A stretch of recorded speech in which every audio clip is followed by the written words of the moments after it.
আমরা ইঞ্জিনিয়ার এথিক্সের থিওরিগুলো আমরা একটু দেখবো। থিওরিগুলোতে আমরা কি দেখছি, প্রথমে আমরা যার থিওরিটা দেখবো,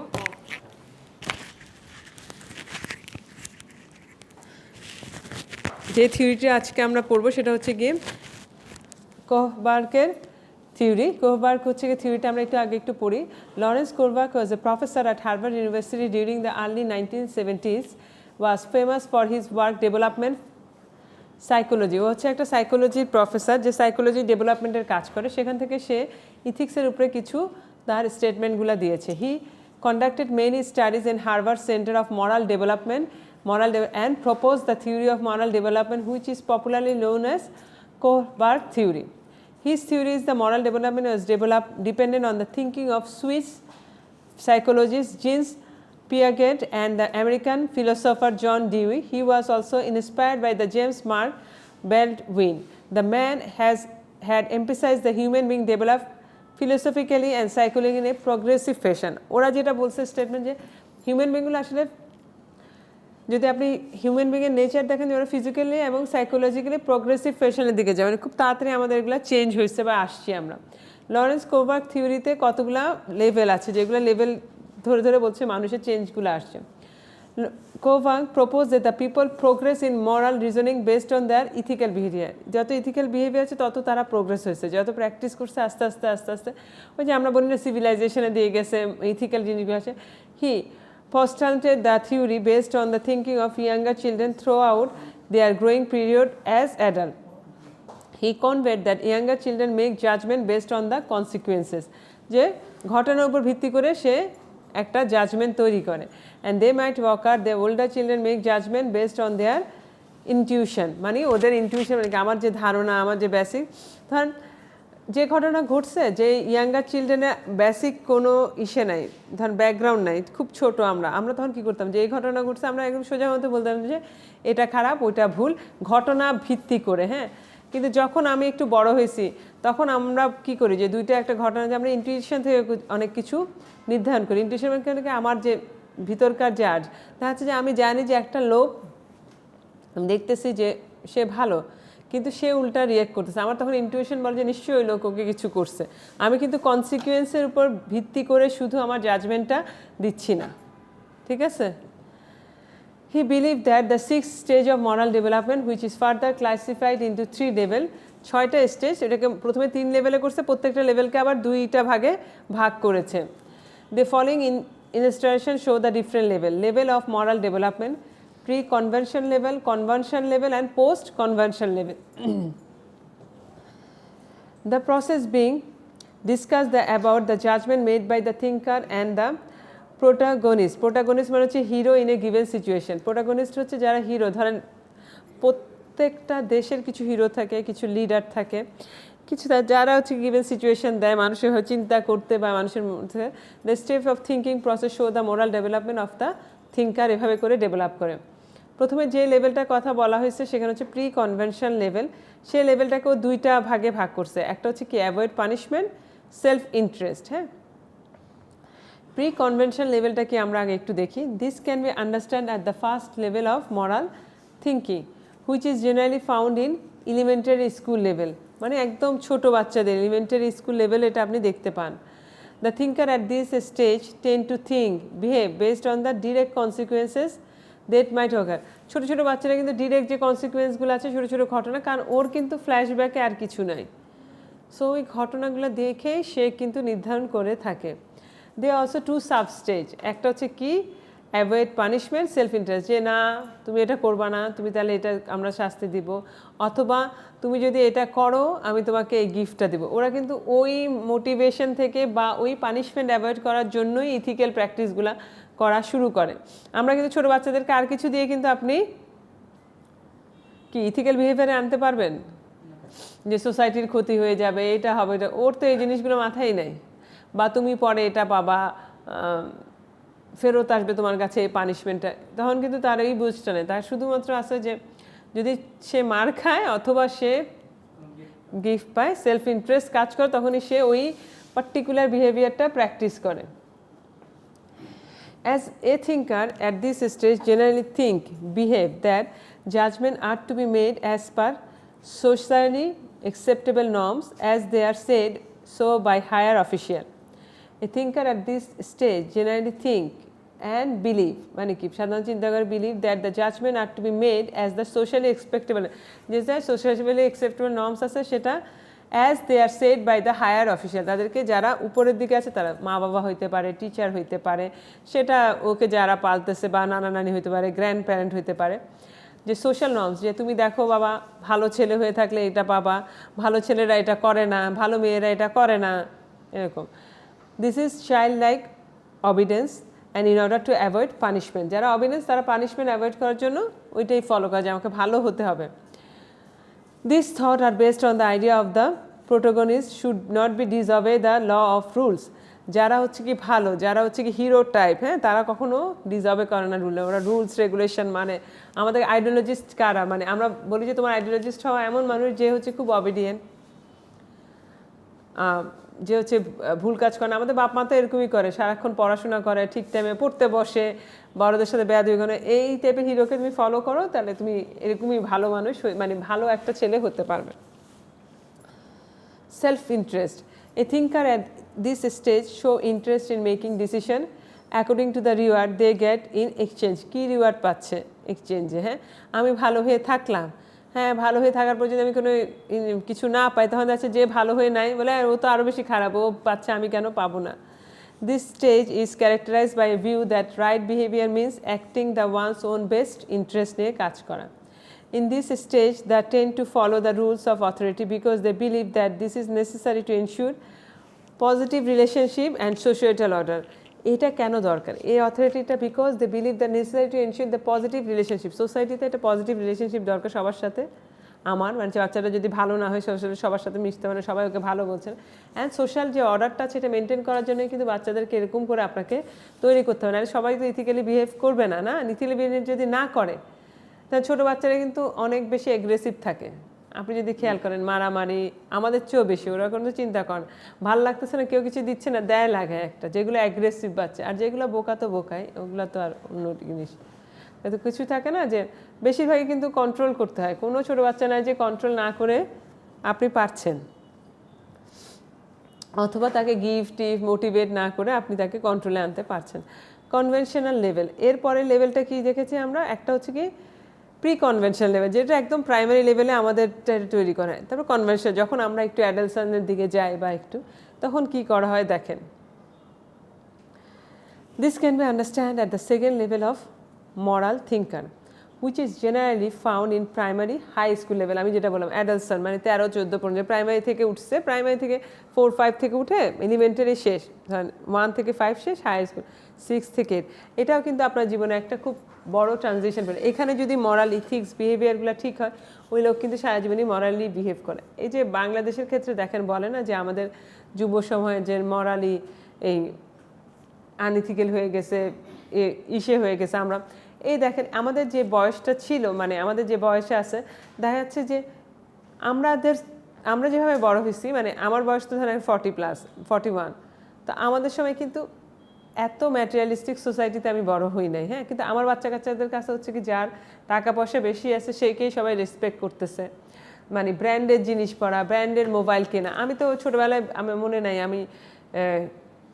আমি ইভেন ইউনিভার্সিটি থাকতেও ব্র্যান্ড চিনতাম না সত্যি কথা যেটা আমার ব্র্যান্ড কনসেপ্টটাই অত মাথায় ছিল না কিন্তু আমার বোন আবার পড়ছে প্রাইভেট ইউনিভার্সিটিতে ব্র্যাকে পড়ছে ওরা দেখি খুব আবার ব্র্যান্ড কনসিয়াস তো প্রাইভেট তখন নতুন নতুন আসছে হ্যাঁ আর আমরা হচ্ছে পাবলিক তো আমার আম্মা আবার খুব স্ট্রিক আর কি অনেক স্ট্রিক আমার মা মানে আমাদের 3 ভাই বোনকে পালছে অনেক স্ট্রিক্টলি পালছে উনি কিন্তু কোনো দিন একটা মানে উনি আমার আব্বার মাশাআল্লাহ ওয়েল অফ ছিল আমরা ওয়েল অফ ছিলাম কিন্তু আম্মু অনেক দিন পর্যন্ত আমাদের অনেক দেখছি তো আমাদের এটা মাথার মধ্যে আর ঢুকে নাই আমার আম্মার ধারণা ছিল বেশি নিলে নষ্ট হয়ে যদি হয়ে যায় এরকম সো অনেক স্ট্রিকের মধ্যে আমরা বড় হয়েছি আর কি ধরেন আমাদেরকে কাপড় চোপড়ের কেনার ক্ষেত্রে আমার আম্মা 2, 3, 4, 5টা বেশি কাপড় দিত না অনেক এগুলা ছিল আমি ইচ্ছা মতো আমাকে শপিং করতে দিছে আমি যখন ঢাকা ইউনিভার্সিটিতে টিকি তখন আমাকে আমার আব্বা তখন কিন্তু মোবাইল ফোন হচ্ছে একদম নতুন আর কি তখন কারোই ছিল না 80,000 টাকা দিয়ে আমাকে মোবাইল ফোন গিফট করে মানে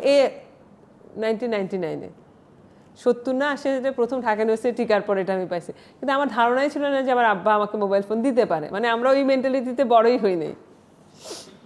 পরে মানে এই জন্য বলতেছি তখন আমার কাছে ওই জিনিসটা ম্যাটার করতো না, হ্যাঁ, যে এই ব্র্যান্ড পড়ায়। কিন্তু এখনকার দেখেন যে, কারণ ওই যে আমার অ্যাডালসেন্ট পিরিয়ডটা কাটছে খুব কম টাকার মধ্যে, একটা রেস্ট্রিক্টেড এনভায়রনমেন্টের মধ্যে। আমার ফ্রেন্ডগুলোও ছিল middle class, higher middle class, এরকম কলেজের ফ্রেন্ডগুলোও ছিল। আমার ফ্রেন্ডদেরও অনেকের অনেক টাকা ছিল। ইউনিভার্সিটিতে আমার একটা ফ্রেন্ডের বাবা ছিল প্রতিমন্ত্রী, তাও জ্বালানি প্রতিমন্ত্রী যশোরের। ওর মধ্যেও কোনো এইসব ব্র্যান্ড ফ্রেন্ড ছিল না ঢাকা। ও আমাদের সাথেই গল্প করছে, টঙের দোকানে চা খাচ্ছে। কিন্তু ওর গাড়ি যখন ইউনিভার্সিটিতে আসতো, ওর সামনে পিছনে গাড়ি থাকতো আর কি, স্কট নিয়ে আসতো। কিন্তু তারপর ও বলতে, স্যারে আমার বাবা তো কলেজের টিচার ছিল আগে, তো ও যে অ্যাডালসেন্ট পিরিয়ডে তো কষ্ট মষ্টেই বড় হয়েছে, তো ওর মধ্যে ওই জিনিসটা আর গ্রো করে না। কিন্তু আমি এটা কেন বলতেছি, দেখেন আপনার যদি অ্যাডালসেন্ট পিরিয়ডে আপনি দেখেন যে ম্যাটেরিয়ালিস্টিক সোসাইটি হওয়াতে কী হয়েছে, দেখেন আমাদের বাচ্চার, আমার নিজের বাচ্চাই বলছি, ট্যাব লাগবে, ওই মা তোমার আইফোন 6 কেন, তোমার 10, 13 না কেন, তুমি তো তাহলে কিছুই করলা না জীবনে, তুমি কি অ্যাচিভ করলা, হ্যাঁ, তোমার চেয়ে কম পড়াশোনা করে দেখো কি, মেহমান আসলেও আগে দেখে ফোন। তারপর বলছে ওই আঙ্কেলটা তো অনেক রিচ, ও কোন মেহমান আসছে আমি নিচে নাম মানে আমি দেখিও নাই, মেহমান আসছে আমরা বিদায় দিয়ে চলে আসছি, আমাদের একটা আরে এই আঙ্কেল তো অনেক বড় লোক, এই আঙ্কেলের আইফোন 3, তার মধ্যে অডি গাড়ি। আমি বলছি আমি তো খেয়ালই করি নাই যে ওনার অডি গাড়ি আছে। মানে ওরা ওরকম হইতে চায়, ওদের কাছে টাকাটা কত মুখ্য হয়ে গেছে। আমি খারাপ, কারণ সারাদিন ইউটিউবে দেখতেছে যে রিচার পার্সন মানে হচ্ছে বিল গেট, যার বড় বড় গাড়ি আছে, এটা আছে। এই যে এনভায়রনমেন্টাল এফেক্টগুলো, এখন ওর কাছে এটা ইথিক্যালি হোক আনইথিক্যালি হোক সেটা ডাজন্ট ম্যাটার। আপনারা চিন্তা করেন, আমি তো দেখলাম যে আমার ছেলেকে আমি বললাম যে তুই সারাদিন এশিয়ার বড়লোক দেখতে থাকিস, আম্বানিকে দেখে খুব, ওই যে অনিল আম্বানি, অনেক বড় লোক না, ওর বাসাটা অনিল আম্বানিতে ইউটিউবে দেখে না লাইফ। কিন্তু জানেন রতন টাটার অনিল আম্বানির চেয়ে কয়েক গুণ বেশি টাকা, কিন্তু ও কেন ধনী হতে পারে না জানেন? ওর ওয়েলথের মাত্র 1% না 2% রতন টাটা নিজের নামে, আর বাকি সব ট্রাস্টের নামে। Ratan Tata education, Ratan Tata health trust, Ratan Tata social development trust, ও ইনকাম করছে। এবং এটা বলা হয় পুরা ইন্ডিয়ার যে ডেভেলপমেন্ট, এমপ্লয়মেন্ট, এডুকেশন সেক্টর এবং হেলথ সেক্টরে যে ডেভেলপমেন্টের জন্য রতন টাটার কন্ট্রিবিউশন সবচেয়ে বেশি। এবং ও অনিল আম্বানির চেয়ে 5 গুণ না 10 গুণ বেশি ওয়েলথ ওর। ও যদি সব নিজের নামে রাখতো, ওই এশিয়া সবচেয়ে বেশি ধনী হইতো। কিন্তু ওর লাইফ স্টাইল ওইটা নেই, ও নর্মাল টাটার গাড়ি চড়তেছে। কিন্তু এই লোকটা তো জীবনে, আমি দেখলাম যে অনিল আম্বানির চেয়ে তো ওর মনে হয় আরও স্যাটিসফ্যাকশন লেভেল অনেক বেশি হওয়ার কথা। মানে দেখেন জীবনে ইন্ডিয়াকে পুরো চেঞ্জ করে দিছে একটা লোক। তো কিন্তু আমরা তো আমাদের মিডিয়া বলেন 4-5টা দেখেন এখন, শুধুমাত্র যার ওয়েলথ আছে তাকে নেবে। কেন তোমরা রতন টাটাকে দেখাও না কেন? তোমার মতো মানুষ হওয়া দরকার। দেখেন বিল গেটসের 70% অ্যাসেট কিন্তু দিয়ে দিছে মানুষকে বিল গেটস ট্রাস্টের নামে। বিল গেটস তার র্যাঙ্কিংয়ে নেই। সবাই বলে না বিল গেটস গরিব হয়ে যাচ্ছে, বিল গেটস কিন্তু গরিব হয় নাই। বিল গেটস যেহেতু ট্রাস্ট করে ফেলছে 70%, ওইখানে যেহেতু ওর নিজের নেট ওর্থ কমে যাচ্ছে। তো আপনি যখন এই সোসাইটিতে অ্যাচিভমেন্ট আপনাকে কী দেখাচ্ছে? আপনার যখন অ্যাডালসেন্ট পিরিয়ডে তো আমাদের শো অফের প্রতি ন্যাক থাকে, আমাদের ওগুলার প্রতি ছিল না। আমরা পাই নাই দেখে এগুলো বুঝতে পারি নাই, বুঝছেন? আমরা পাইলে আমরাও এরকম হইতাম। আমি ওদের জেনারেশনের দোষ দিচ্ছি না, আমাকে যে 4-5 থেকে এরকমই দেখানো হইতো, তখন তো আমি এরকমই হইতাম। আমার এখন ওদের কাছে ওদের ফ্রেন্ড ওদের বলে স্কুলে নাকি বুলিং হয়, তুমি কালো নাকি, এই দেখেন যে বাচ্চাদের কী জানি শুরু হয়ে গেছে। কিন্তু তোমার এটা নাই কেন, মানে বুলিং হচ্ছে কেন? আমরা তো জীবনেও ফ্রেন্ডশিপ করার ক্ষেত্রে টাকা আর বাপের কী আছে এটা জীবনেও দেখতে চিন্তা করিনি, ওইভাবে আমরা মিশিও নেই। এটা যে ওদের দোষ তাও না, দেখা যাচ্ছে অনেকগুলো ফ্যামিলিও আছে এরকম যে স্ট্যাটাস দেখে বাচ্চা কাচ্চাকে মিশতে দেয়। তো ওই বাচ্চা কাচ্চা তো ধারণাই হবে যে না না কুচা তো হবেই। কিন্তু দেখেন আপনি যেভাবে মিশতে দিচ্ছেন, আপনার কিন্তু বাচ্চার বেসিক ডেভেলপমেন্টটা হচ্ছে না, এথিক্যাল ডেভেলপমেন্টটা হচ্ছে। ও চায় যে সামহাও সে বড়লোক হবে, যেটা আমার ছেলে আমাকে বলতেছে আমার বড়লোক হইতেই হবে মা, এই সে হেনতেন হইতে হবে। আমি এত বুঝাচ্ছি, বলে ও দেখে আম্বানি, আমি ওকে দেখে রতন টাটা, ও দেখে ও দেখে ডোনাল্ড ট্রাম্পেরগুলো, তার খুব মজা লাগে। আমি বলছি ডোনাল্ড ট্রাম্পকে দেখিস না, তুই দেখ ইয়াটা দেখ, মানে কি যে আরও আমি তো দেখো যে মানুষ কত, আরও হাতিকে দেখো, ওরা কত দেশকেই চেঞ্জ করে ফেলছে, একটা গরিব রাষ্ট্রকে কীভাবে চেঞ্জ করে, ট্রান্সফর্ম করে। বলে হয়েছে, বলে মার সামনে এগুলো বলা যাবে না আমার। রিচ টিচ হওয়ার কথা, বাবা তুমি শুনো। এই হচ্ছে কি অবস্থা। এখন আমার চেষ্টা তো আমাকে করতে হবে ওকে চেঞ্জ করার জন্য, সেটাই বলতেছে। কিন্তু এই বয়সটা খুব খুব ইম্পর্টেন্ট মরাল ডেভেলপমেন্ট করার জন্য, কারণ এই বয়সে আপনার ফ্যাসিনেশন থাকবেই আপনাকে। এই যে এখন আমি আমার ছেলের মাথার মধ্যে যে না সামহাও তুমি বড়লোক, এটাই তোমার সাকসেস রেস। আর আমার ছেলে আমাকে একটা বলছে যে মাকে বলে লাভ নাই, রেজাল্ট ডাকার। আমি বলছি না বাবা, তুমি আগে একটু খুব ভালো মানুষ হবে, একটু পর পর তুমি এই কথা বলতে থাকো কেন, একটু ভালো মানুষ হও, ভালো আছে। দেখ ভালো মানুষ যদি না হয় আমার ছেলে, এটা কিন্তু আমার জন্য বার্ডেন। আমি যে ওই জন্য বলি না যে ওর ধরুন অনেক টাকা থাকলো, অনেক কিছু হইলো, কিন্তু ও একটা খারাপ মানুষ আমি রেখে কিন্তু আমি তো আল্লাহর কাছেও জবাব দিতাম না। আর ও যদি ভালো কাজগুলো করে ওগুলোর কিন্তু আমি পাবো আর কি। আমি এই লোভে আমি তোকে ভালো মানুষ হওয়ার চেষ্টা করাচ্ছি। So getting people to like them, ওই যে মানুষ তাকে পছন্দ করতেছে অ্যাট দিস এসে, তোমার খুব ভালো রেজাল্ট, তোমাকে সবাই খুব অ্যাপ্রিসিয়েট করতেছে, কিন্তু whatever behaviour you is, এটা কেউ ম্যাটার করতেছে না আমাদের সোসাইটিতে, খুব খারাপ। এই জন্য দেখবেন যে অ্যারোগ্যান্ট স্টুপিড লোকজনগুলো এখন হায়ার পজিশনে বসে আছে, ওদের কাছে মনে হয়েছে যে ওরা একদম সুপ্রিম কোয়ালিটির, আমার রেজাল্ট ভালো, আমার সব কিছু ভালো। কিন্তু ভালোর কিন্তু পৃথিবীতে কোনো শেষ নাই। ওই যে যারা স্টুপিড তারাই অ্যারোগ্যান্ট হয়। কেন আমি বলতেছি দেখেন, আপনি ভালো, আজকে আমি ভালো, হ্যাঁ আমার চেয়ে কয়েকশো গুণ ভালো আরেকজন আছে যে বোকা। নলেজের কোনো শেষ নেই। আমরা কিন্তু নলেজের খুব কম অংশ নিজেদের মধ্যে ইনহেরিট করতে পারি, নিতে পারি। কারণ আমি যখন পড়া শুরু করছি আমার খুব কম অংশ আমি নিজেকে নিতে পারছি, কারণ আমার অতটা ডাইভার্সিটি আল্লাহ আমাকে দেয় না যে আমি পৃথিবীর সব কিছু জেনে বসে থাকবো। কিন্তু যারা ধরেন যে একটা জায়গায় খুব ফার্স্ট সেকেন্ড হয় একটা বই টই পড়ে, তারা মনে করে যে তাদের চেয়ে বেশি জ্ঞানী কিছু নেই।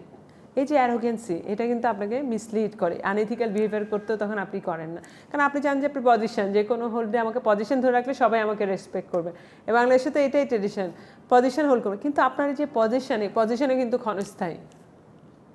আজকে আপনি এই পজিশনে আসেন দেখে আজকে রেসপেক্ট করছে, পজিশনটা কিন্তু, রেসপেক্টটা কিন্তু আপনার চেয়ারের। 2 দিন পরে যখন আপনার চেয়ারটা থাকবে না, সেই রেসপেক্টটা আপনি পান না। এখন সব জায়গায় দেখেন ফেসবুকে কেন পায় না লোকটা? একটা লোক যখন পজিশন হোল্ড করে, সে যদি ভালো কাজ করে, সে আমরন্ত রেসপেক্ট পাওয়ার কথা। তার মানে কি আমাদের এনভায়রনমেন্ট কোন জায়গায় গেছে, কতটা পলিউটেড আর কতটা খারাপ হয়েছে করাপশনের কারণে, যে আমি খালি চেয়ারকেই দিব। কারণ চেয়ারের দিকে আমার গিভ অ্যান্ড টেক সম্পর্ক আছে, গিভ অ্যান্ড টেক ছাড়া আমি সম্মানও দিতে জানি না। At this stage, the idea of the society are considered. যে সোসাইটি আইডিয়া, কারণ আমাদের সোসাইটি মনে করে সাকসেস বাই হুক অর কুক ইউ আর সাকসেসফুল, মানে successful in your career, you are a successful person, whatever human being you are, এটা doesn't matter. কিন্তু এই জিনিসটাই আর কি, যে সোসাইটিতে যেরকম জাপানেতে দেখেন ডেভেলপ কান্ট্রিগুলোকে আমরা এত বকা দিই, ওরা খ্রিস্টান, ওরা ইহুদি, ওরা যাই হোক, কিন্তু ওরা কিন্তু মানুষকে রেসপেক্ট করে। এই জন্য ওদের দেশে দেখবেন সবাই সব কাজ করে এবং কারোর মধ্যে ওই জিনিসটা নাই, আনএথিক্যাল বিহেভিয়ারটা নাই, কারণ ওরা পজিশনের জন্য এক্সট্রা কোনো খাতির পাচ্ছে না। This level can be where the protagonist behave an account of a moral ground which people decide for decision making, মানে ডিসিশন মেকিংয়ে কাজ করে, যে হিরোরা যেভাবে কাজ করছে, মানে আমরা যাদেরকে আইডিওলজিস বানাই তারা যেভাবে কাজ করছে। This decision May or may not support the লকে যে সাপোর্ট করবে সবসময় এরকম না। Whatever the result is, the thinking process is based on how to impress other or society, on how please the people around, কীভাবে পিপলকে around করবো। আমার চারপাশে মানুষকে আমি খুশি করতে পারলেই আমি মনে করি যে আমি সাকসেসফুল। আমার যে সাকসেস দিয়ে হোক, টাকা পয়সা দিয়ে আমি সবাইকে মেক এভরিওয়ান হ্যাপি, তাই আমি ওইটাই চলতে চাই। আপনি বাংলাদেশের অবস্থা কত খারাপ। আমার ছেলের বয়স হচ্ছে 14+, হ্যাঁ। আমার ছেলে আর আমার মধ্যে খুবই, মানে আমরা সবসময় গল্প টল্প করি, খুবই ফ্রেন্ডশিপ টাইপের আর কি। আমার এখন পর্যন্ত আলহামদুলিল্লাহ আছে আমার ছেলে। তো আমি আর আমার যাই কোনো কিছু তোকে রেস্ট্রিকশন দেই না আর কি, আমার হাজব্যান্ডও দেয় না, ও যাতে বলতে পারে, ওপেন করতে পারে। ও কালকে আমাকে গাড়ি থেকে আস্তে আস্তে আমাকে বলতেছে যে বাংলাদেশ হচ্ছে এমন কান্ট্রি মা, জানো? আমি বলছি কি? বলে যেখানে নেটওয়ার্কিং দিয়েই সব ব্যবসা হয়। আমি চুপ করে আসি, আমি আর কিচ্ছু বলি না। আমি বলছি তাই? বলে if you are a very close to Sheikh Hasina prime minister, you can do whatever you want to do. আমার এম ইন লাইফ হচ্ছে I will be get a very good networking with Sheikh Hasina, আমাকে বলতেছে। তাহলে আমি কিন্তু বড় সাকসেসফুল বিজনেস। আমি তুমি এটা কোথায় দেখছো? বলে কি তুমি জানো না নেটওয়ার্কিংয়ে এরকম। আরেকটা হচ্ছে রোমানিয়া, বাংলা, ও মানে ওগুলো পড়ে আর কি, বুঝছেন, বিভিন্ন নিউজ দেখে, সারাক্ষণ পড়তেছে, তার আর্টিকেল, তার ও লেভেল পরীক্ষা, তো তার ওগুলোর মধ্যে আসবে। আমি বলছি এগুলো একটু পড়ো বাবা, তোমাকে সিচুয়েশন দিও। ইউক্রেন রাশিয়ার যুদ্ধ সম্পর্কে জিজ্ঞেস করেন, সে মোটামুটি আপনাকে সব বলে দেবে। তেলের দাম কেন বাড়ছে, ডলারের দাম কেন, এগুলো কতদিন সে চিন্তিত ছিল, ঘুমাইতে পারতেছে না, মা দেশ তো ধ্বংস হয়ে যাচ্ছে এরকম। তারপর আমি বলছি তোমাকে এটা কী ধারণা? বলে তুমি জানো না এটা? বাংলাদেশে একজন আছে খুব রিচেস্ট পারসন, বাংলাদেশের যে সবচেয়ে রিচ, তা হচ্ছে সাদা পাঞ্জাবি পরে আর দাড়ি, আমি কিন্তু নাম ভুলে গেছি। আমি বলছি কে? সালমান এফ রহমান। বলে he has a very strong network to Sheikh Hasina, চাই সে বিজনেস করতে পারে। বুঝেন, এই 14 বছরের বাচ্চাও এটা বুঝে গেছে। আমি বলছি আল্লাহ, আমি আমার হাজবেন্ডকে বললাম কই আসছি আমরা, ওকে আর কিছু ভাঙি টাঙি নেই, তাহলে বাংলাদেশ সম্পর্কে খারাপ ধারণা হবে। আমি বলছি ও আচ্ছা, বলছি বিভিন্ন দেশ বিভিন্নভাবে চলে তাই ওরকম। বলছে হ্যাঁ ওরকম। আর বলছে বাংলাদেশে তোমার যদি নেটওয়ার্কিং থাকবে you can do whatever you want to, তুমি যদি মার্ডারও করো তোমার কিন্তু কিছু হবে না মা, তুমি জানো এটা? চিন্তা করছেন?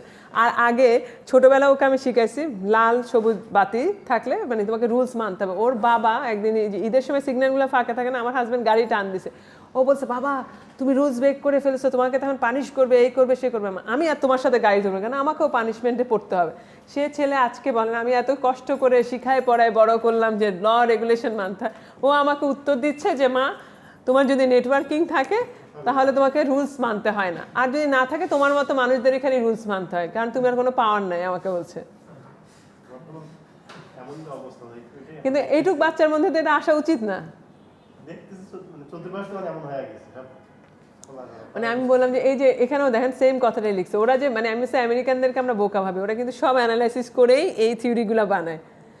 সেটা হচ্ছে মেনটেনিং ফাংশনিং ইন সোসাইটি। এই যে ফাংশনিংটা করবেন যেভাবে, a thinker at this stage consider the follow rules for a good for the society, the moral ground of how people in the society will consider job done will the priority. আপনি যদি bribe দিয়ে job ডান করান, সেখানে এসে আপনি ইথিক্সের কথা বললে কেউ শুনবে না, আমাদের যেটা হয়ে গেছে। Because the thinker believe the social rule to maintain abiding by the rules. Maintain করতে হয় আপনাকে, যে না যেটা ভুল সেটা ভুল, যেটা ঠিক সেটা ঠিক, ইথিক্যাল বিহেভিয়ারগুলো থাকতো। Hence the thinker strike to the idea that the protagonist should follow the moral values, the thinker behavior is given. আমাদের যে লিডার তারাই রুলস মানে না, আমরা এই জন্যই মানি না।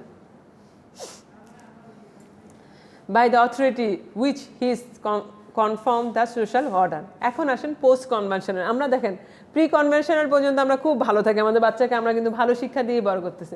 যখন এই ট্রানজিশন পিরিয়ডটা আসে ওদের জীবনে, ওরা কিন্তু দেখতেছে সোসাইটির অবস্থা কীরকম, সত্য মিথ্যা কিছু নাই। দেন হচ্ছে post conventional level. This can be understand as the third level of moral thinking, which is generally found after the high school level, university থেকে। A thinker stage tend to the think behave based on the sense justice. The two sub-stage in this. Stage 5, reject rigidly of law, sense of justice. এখানে হচ্ছে কি দেখেন, এই যে আমরা যখন একটু বড় হই মানে ইউনিভার্সিটিতে গেলাম, হ্যাঁ, তখন দেখবেন যে মানুষ যারা মরাল থিঙ্কিং ওই যে বাস করে, তখন নতুন নতুন চেঞ্জেসগুলো আসে, যখন সব প্রোটেস্ট সব আন্দোলন কিন্তু ওই স্টেজে যে মানুষ করে। In this levels the thinker use his moral thinking skill as a commendable pace. He start to feel that protocol is based on moral ground. যে লিডার হবে সে মরাল গ্রাউন্ডের উপর ভিত্তি করে হতে হবে। He also might have an opinion that the rules have to be change according to the humanitarian behaviour values. বলছে হ্যাঁ রুলস বানাইছে আনকরাপ্টেড সোসাইটি, কিন্তু হিউম্যানিটেরিয়ানকে ভ্যালুর উপর চেঞ্জ করে সেগুলোকে চেঞ্জ করতে হবে। তার যদি ওই মরাল থিঙ্কিংটা স্ট্রং হয় তখন এই প্রোটেস্টটা আসে, এবং সবসময় আসবে। মানুষ অ্যাজ এ হিউম্যান বিং দেখেন রাইট রং সাবসেস্ট করে থাকতে কেউ পছন্দ করে না। The thinker reject the rigidly existing law rules at this stage. Sense of justice. This is a pinnacle stage of moral development where the thinker feels a sense of justice for the protagonist. যারা leader আছে তাদের justice করতে হবে যদি তারা ভুল পথে চলে। And the thinker has a great moral value that he keeps himself free from the external factor they might influence his thinking process. যদি এরকম কোনো moral value নিয়ে কেউ আসে, ও নোটটা চেঞ্জ করতে পারে। এখন দেখেন, and these three main section moral development process by Lawrence. And in পাকিস্তানের মধ্যেও একটা করাপ্টেড জায়গায় ইমরান খানের মতো প্রেসিডেন্ট আসে। ইমরান খানের কিন্তু বড় হওয়াটা কি ইউরোপে পুরা না, ও চিন্তা করছে যে না আমার মরাল চেঞ্জ করতে হবে। ওর সাথে সাপোর্ট দিচ্ছে কারা জানে, ওকে ফান্ডিং করে যে পাকিস্তানিগুলা পাকিস্তানের বাইরে থেকে ওরা ফান্ডিং করে করে পাকিস্তানকে আগের জায়গায় নেওয়ার একটা চেষ্টা করতেছে। লাস্ট একটা স্পিচে আমি দেখলাম যে ইমরান খান বলতেছে যে 70s যেটা বাংলাদেশের সাথে হচ্ছে এটা নাকি পুরা পাকিস্তানে কিন্তু যখন ডার্ক ছিল মিডিয়া, জানেন, ওদেরকে দেখতে দেয় না কিছু। ও যখন 70s যখন খেলতে আসছে তখন দেখে যে এখানে এত কিছু হচ্ছে, আন্দোলন, মানুষ মারা হচ্ছে, বলে কি একটা জাতি আরেকটা জাতিকে দাবায় রাখছে। আমেরিকা বলছে তুমি দাবাইতে পারবা, এভাবেই তোমার ক্ষমতা দখল করতে হয়। ও তো বলছে আমেরিকার দোষ, আর ইয়ার দোষ বলতেছে আইয়ুব খানের দোষ, স্বৈরাচারী। আইয়ুব খান কিন্তু ইয়াহিয়া খানকে সরায়, মানে মিলিটারি গভর্নমেন্ট আর কি, যেটা টেক ওভার করছে পাকিস্তানকে। টেক ওভার করে ইয়াহিয়া খান দেখেন উর্দু ভাষাকে বাংলা ভাষাকে মেনে নিচ্ছে প্রোটেস্টের পর সব কিছু, কিন্তু আইয়ুব খান কি করছে, সে মানতে চায় না, কারণ সে তো হচ্ছে গিয়ে ওই যে ক্ষমতার জোরে প্রেসিডেন্ট হয়েছে আর কি। তো সেখান থেকে কিন্তু এখন পর্যন্ত ওরা ঘুরতেছে ওই একই রাষ্ট্রের মধ্যে। তো এরকম যদি কেউ মরাল ভ্যালু আসে তখন এই প্রসেসটাকে চেঞ্জ করার, প্রোটেস্ট করার চিন্তা করা যায় না, অন্যভাবেও চিন্তা করা যায়। Engineering ethics and Heinz dilemma দেখেন, লরেন্স কোভার কোটেড অ্যান এক্সাম্পল, ও একটা এক্সাম্পল হচ্ছে moral development theory, this is example of popularly called Heinz dilemma, story of Heinz. এটাতে আপনি কী করবেন দেখেন, ও একটা স্টোরি দিছে, এটা দিয়ে আজকে শেষ করবো। Story of the middle-aged ordinary middle-class man called Henge is considered as an example. Henge is an ordinary man having a wife, and his wife suffered from dreadful diseases. Doctor believed that a special drug which is invented recently is available in big pharma store can only save the wife. When Henge went to buy the drug seller costed it around $22,000, while the actual manufacturer cost of the drug is $20. কারণ যেহেতু এটা life saving drug, ওই জন্য দাম আছে, যেটা বাংলাদেশে হওয়ার হামাশাই হচ্ছে কিন্তু আমাদের।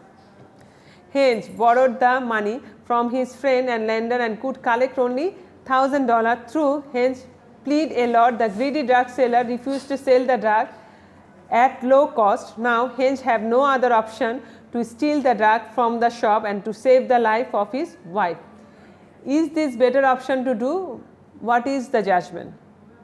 হ্যাঁ আপনি বলেন এটা কি, ওকে করছে। In this section we'll discuss the opinion of the thinker. Hence should be not steal the drug because it is the disobedience of law.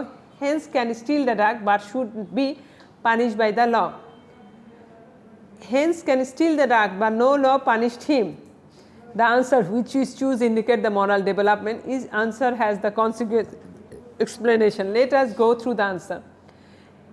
Hence should not steal the drug but because it is disobedience of the law. The decision make it impossible for Henge to save his wife. His wife dies, the rich drug seller become richer. Though the law has disobeyed, no moral justice was done. The pre-conventional level of moral thinking. ওর বাবু তো মারা যেত যদি deserve না করতো। Henge can steal the drug but should be punished by the law. This decision helped Henge to save his wife, but Henge could keep in prison. Though Henge took a moral decision, he had no undergo the punishment. This is conventional law of moral thinking. Henge can steal the drug, no law should punish him. This decision save his wife, both of them live happily. This thinking based on truth that rigidly the law should be rejected, justice should be done, moral ground. And this is post-conventional moral thinking. এভাবে আপনাকে চিন্তা করতে হবে। আমরা শুধু এরপরে এই থিওরিটাই পড়বো, পড়ে আমরা এই চ্যাপ্টারগুলো শেষ করে দিব, করে আমরা ইনশাল্লাহ আবার রিভিশন দিয়ে ফাইনালের জন্য রেডি হয়ে যাব। হ্যাঁ, সাজেশন তো আমি অল্পই দিচ্ছি, আমি এতগুলো পড়াবো না, আমি জাস্ট হচ্ছে কি আপনাদেরকে 24 পর্যন্ত আপনাদের পড়াবো, না আর পড়াবো না। এটা এই চ্যাপ্টারের তো হচ্ছে কি একটাই কোশ্চেন, দেখছেন কোশ্চেনটা কি, দুইটা কোশ্চেন এখন বলে দিব। এই যে explain the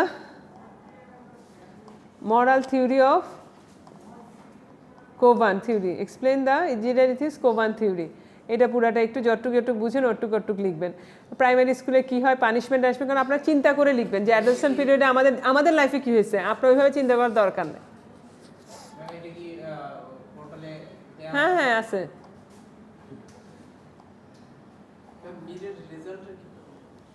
রেজাল্টটা তো ব্লক হয়ে গেছে, আমি আমার ফাইনাল দেবো, খারাপ করেন নাই কেউ, বুঝছেন। এক্সট্রা আমি না প্রিন্ট দিই নেই, আমাকে বলছে জমা দিতে হবে না, পরে আমি প্রিন্ট দিয়ে সাইন দিই নেই। চলেন আমরা আপনাদের নেক্সট ক্লাস কি এখানেই,